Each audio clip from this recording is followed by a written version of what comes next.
नमस्ते विद्यार्थियों। इससे पूर्व क्लासों में हमने स्वर संधि के 5 भेद पढ़े हैं और स्वर संधि के 8 भेद होते हैं। तो बाकी जो भेद हैं वो आज अपन इस क्लास में अध्ययन करेंगे। बाकी जो भेद रहे हैं तो उसमें एक तो पूर्व रूप संधि, पर रूप संधि और एक प्रकृतिभाव संधि रहती है। एक तो पूर्व रूप संधि होती है, पूर्व रूप संधि, एक होती है पर रूप संधि। पर रूप संधि ध्यान दीजिए, ये आपको अगर अच्छी तरह से एक ही बार में देखोगे एक ही बार में याद हो जाएगा। पर रूप संधि और पूर्व रूप संधि। सबसे पहले हमें ये समझना है कि पूर्व रूप किसे कहते हैं, पर रूप किसे कहते हैं।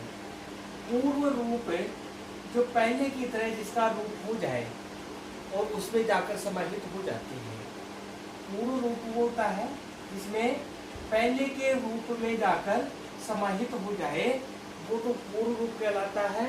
और पर रूप का मतलब होता है बाद वाले के रूप में जाकर समाहित हो जाए, वो पर रूप कहलाता है।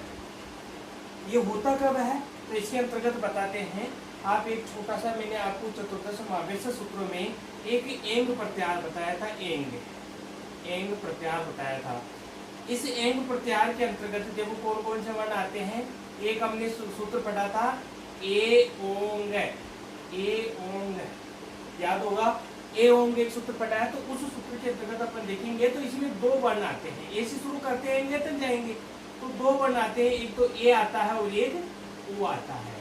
तो मैं जब आपको ये बोलूं कि एंग के बारे में कह रहा हूं तो आपको ये ज्ञात होना चाहिए कि सब दो वर्णों के लिए बोल रहे हैं, एक तो ए और एक ओ के लिए बोल रहे हैं।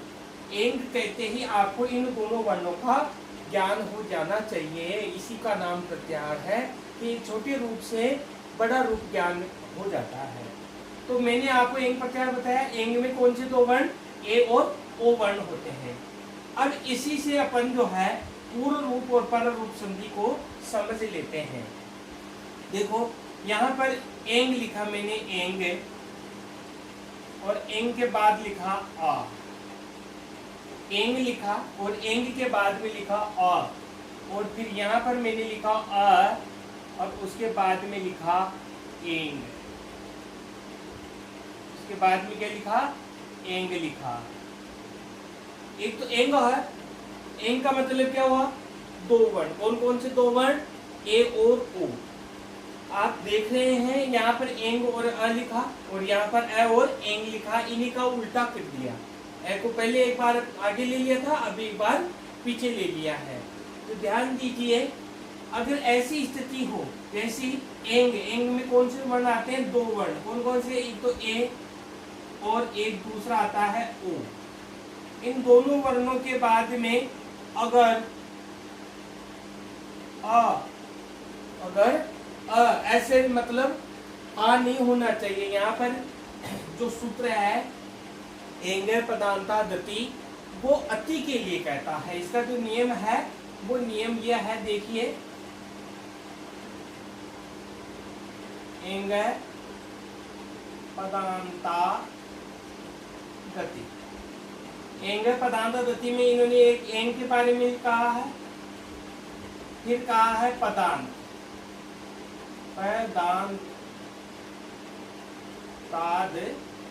और यहाँ पर एक अति लिख रखा है।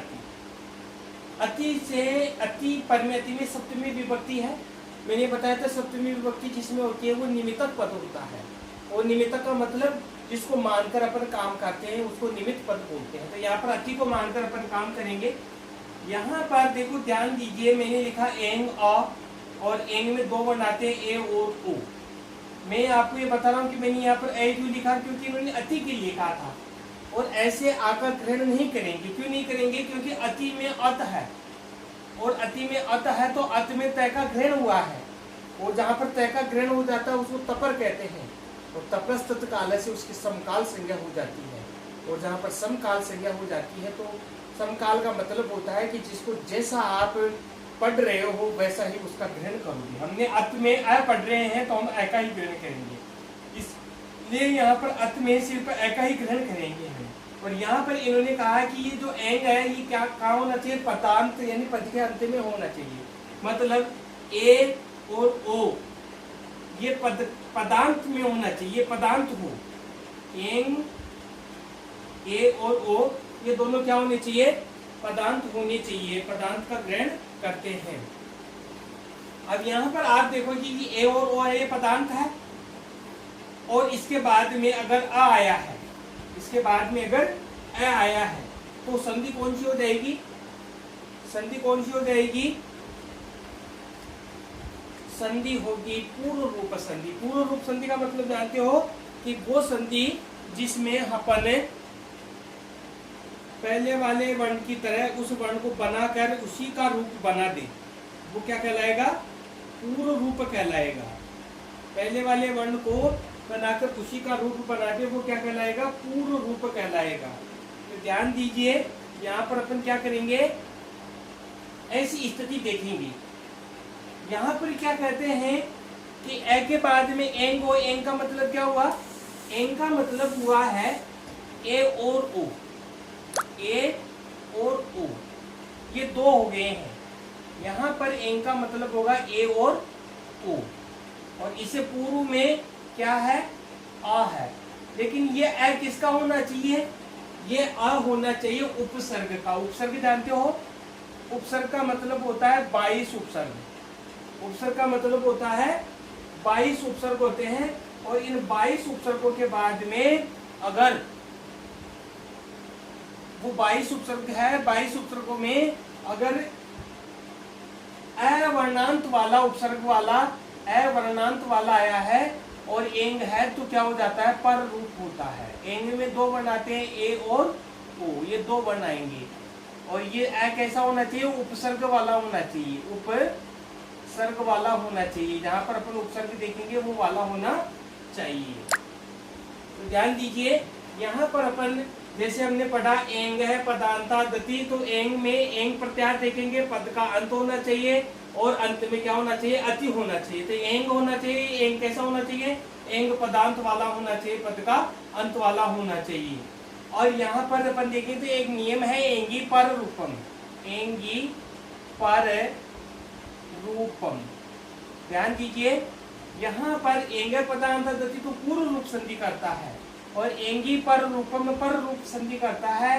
ये अभी सेकंड ग्रेड में इस प्रश्न को पूछा था कि बताओ पर पूर्व रूप संधि करने वाले सूत्र का क्या नाम है, तब एंगी पर रूपम भी दे दिया और एंग पदांता दति भी दे दिया। यहाँ पर संभल कर काम करते हैं तभी सही होता है। तो एंग पदांता दति का भी सेकंड ग्रेड में ऐसा प्रश्न आया था कि पूर्व रूप संधि करने वाला सूत्र कौन सा है। यहाँ पर एंगी पर रूपम ने एंगी में सप्तमी विभक्ति, इसका मतलब इस एंग को निमित्त मानकर अपन काम करेंगे। तो एंगी में सप्तमी विभक्ति होगी तो ए और ओ, और ये ए कैसा होना चाहिए, ये ए होना चाहिए, उपसर्ग का होना चाहिए, यानी ऐसा उपसर्ग हो जिसके अंत में अ हो, तो वहां पर तो पर रूप कर देना, और ऐसा एंग पदांत में हो और बाद में अथवा अ हो तो पूर्व रूप कर देना। कहने का मतलब क्या होगा कि पूर्व रूप में ये ए इस ओ में जाके मिल जाएगा, ये ए इस ए में जाके मिल जाएगा, और ये जो आ है ये जब इस ए और ओ में जाके मिल जाता है तो ये पता नहीं रहेगा कि ये इसमें जाकर मिल गया। जब अपन को संधि छेद करते थे इस चीज का पता नहीं चलता है। जैसे मैंने यहाँ पर लिखा के धन अपि, क्या लिखा मैंने, के धन अपि, या के धन अपि लिखे हैं तो एंग के बाद में ये के जो है पद के अंत का है या अपि का आ है। जब अपन यहाँ पर अयादि संधि करते हैं, जो अयवाय आवे से अयादि संधि करते हैं, तो अयादि की संधि की प्राप्ति तो होती है यहाँ पर, लेकिन वो पहले आया था। एचो अयवाय आवे इस एंगे पदार्थ दति सूत्र से पहले आया था। तो मैंने आपको बताया था कि अष्टाध्यायी ग्रंथ के में एक नियम है कि सपाद सप्ताध्याय यानी 7.25 अध्याय का एक नियम है कि जो पहले आता है और उसके बाद में आने वाला जो सूत्र है तो वो ज्यादा पावरफुल हो जाता है, पहले वाला कमजोर हो जाता है। तो पहले आया था एचो अयवाय आवे, तो वो वहां यहाँ पर काम तो कर रहा था कि मैं काम करूंगा, लेकिन उसको कमजोर करके एंगा पदार्थ दति ने यहाँ पर काम किया। इसलिए हम क्या करेंगे, यहाँ पर पूर्व रूप करेंगे। जब पूर्व रूप करते हैं तो ये ए किस में जाके मिल जाएगा, ए में जाके मिल जाएगा। जब ये ए में जाके मिल जाता है तो अपन इसको कैसे लिखे, फिर फिर अपन ऐसे लिख सकते हैं इसको के अपी। अब ऐसे लिखेंगे तो जब अपन संधि विच्छेद करेंगे तो इस बात का तो पता ही नहीं रहेगा कि यहाँ पर ए था और वो ए इसमें जाके मिल गया। तब पाणिनि भगवान ने यहाँ पर इस ए को एक एस का नाम दिया, एस का नाम दिया, और इस एस के नाम को देकर उन्होंने इस एस को अवग्रह चिन्ह का नाम दिया, अवग्रह चिन्ह, अवग्रह चिन्ह का नाम दिया कि इस एस से हम ऐसे समझेंगे कि यहाँ पर कोई ए था और इस ए का ये एस बन गया है। जहां पर ए का एस बन जाए, जहां पर आपको एस दिखाई देवे तो समझ जाना कि वहां पर पूर्व रूप संधि हुई है। जैसे इसको अपन ऐसे नहीं लिख कर कैसे लिखेंगे, के धन के अपि ऐसे लिखेंगे, यहाँ एस लिखा मैंने, तो जहां पर एस दिख जाए तो समझ जाना कि यहाँ पर ए था और इस एस के स्थान पर ए लिख देना संधि विच्छेद करते समय। जैसे ए के स्थान पर ए लिख दिया ऐसे, तो संधि विच्छेद अपना क्या हो गया, के अपि। मैं इसी का एक उदाहरण और देता हूं आपको। जैसे मैंने लिखा है यहाँ पर को धन अपि, को धन अपि। अब को में क्या है, ओ है, पद का अंत है, बाद में अति का अ है, तो यहाँ पर भी अयति संधि प्राप्त होती है, लेकिन वो पहले आने की वजह से इसके सामने कमजोर पड़ गई, इसलिए वो नहीं आकर वो कर यहाँ पर कौन सा हुआ, पूर्व रूप संधि हुई। पूर्व रूप में ओ में जाके मिल जाएगा। लेकिन अपन जब इसको पूर्व रूप में लिखेंगे तो कैसे लिखेंगे, ऐसे ऐसे लगा के लिखेंगे। जब ऐसे ऐसे लगा के लिखेंगे तो ये एस जब अपने देख रहे हैं तो ये एस जैसा कहीं पर भी किसी लाखों शब्द ऐसे मिलेंगे आपको, जहाँ पर आपको कहीं ऐसे लिखा हुआ मिलेगा। ऐसे शब्द जहाँ कहीं भी मिल जाए तो समझ जाना कि वहां पर पूर्व रूप संधि हुई है। तब ऐसी स्थिति में ही अपन देखते हैं एंगी पर रूपम। तो एंगी पर रूपम में क्या कहा कि ए के बाद में एंग हो, इन्होंने क्या कहा, एंग के बाद में ए हो। लेकिन थोड़ी थोड़ी शर्त आप समझ लेना कि यहाँ पर एंग के बाद में ये एंग किसका होना चाहिए, पदांत का होना चाहिए, और यहाँ पर ये ए किसका होना चाहिए, उपसर्ग का अंत वाला होना चाहिए, तभी वहां पर अपन ये संध्या कर सकते हैं। तो देखो इसने यहाँ पर क्या किया, यहाँ पर आप देखोगे कि उपसर्ग का होना चाहिए, तो देखो मैंने देख यहाँ पे लिखा उपधन, उपधन औसती ऐसे लिखा, उपधन औसती। तो ये उप क्या है, उप एक उपसर्ग का नाम है, इसे उपसर्ग के नाम से जानते हैं। उप एक उपसर्ग है और उपसर्ग के बाद में एंग का ओ आया है, एंग का ओ आया है। अगर ये एंगी पर रूप यानी कि एंगी पर रूप यानी पर रूप में संधि करते हैं तो इसे पूर्व में आप क्या जानते हैं, इसके अंतर्गत कौन सी संधि हो सकती है। देखो ए के बाद में ओ आया है, जब ए के बाद में ओ आया है तो संधि कौन सी होनी चाहिए, संधि होनी चाहिए वृद्धि संधि। लेकिन यहाँ पर वृद्धि संधि नहीं हुई क्योंकि वृद्धि पहले आया है, एंगी पर रूपम बाद में आया, तो पावरफुल कौन है, एंगी पर रूपम है। और इन्होंने एक अपनी छोटी शर्त रख ली।